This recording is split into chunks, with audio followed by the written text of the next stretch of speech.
The rate of growth of your fingernails, of course, it's not something that you think about every day.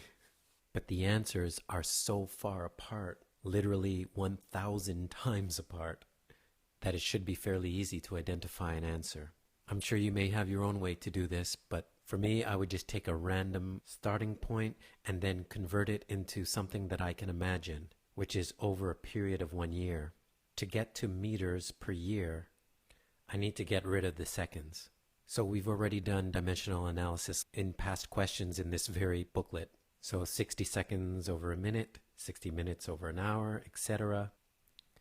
Seconds cancel, minutes cancel, hours cancel, days cancel, and so we end up with meters over years.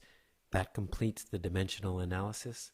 Now it's just math. Again, because the answer choices are so far apart, we can make estimates. This is 25. This will be 400. 4 times 25 is 100. And there's 2 zeros left over.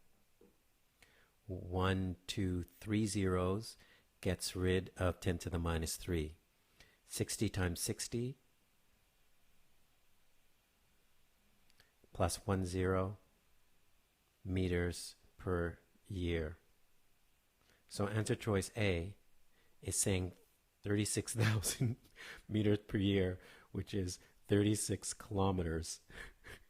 So somehow I think you would agree with me that your nails don't grow 36 kilometers per year. Answer choice B is 1,000 less.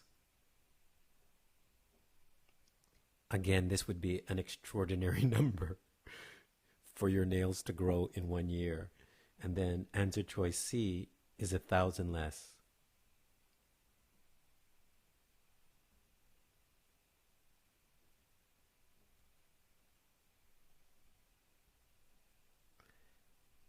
Now there's a welcome sight.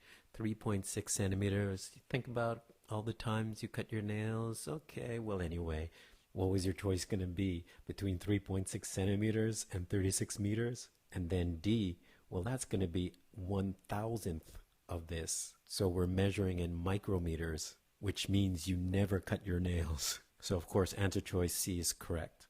And so if you Google the rate of growth of fingernails, you'll see this is quite a reasonable calculation. And so the question is classic ACER, a little bit of ambiguity, a little bit of reasoning, a little bit of logic, some basic maths, and you're off to the races. So dimensional analysis in GAMSAT Math 2.2 and lots of MCQs. In the GS1 test, we have the rate of growth of your patella. Other tests have heartbeats and other random body things to get you to use dimensional analysis.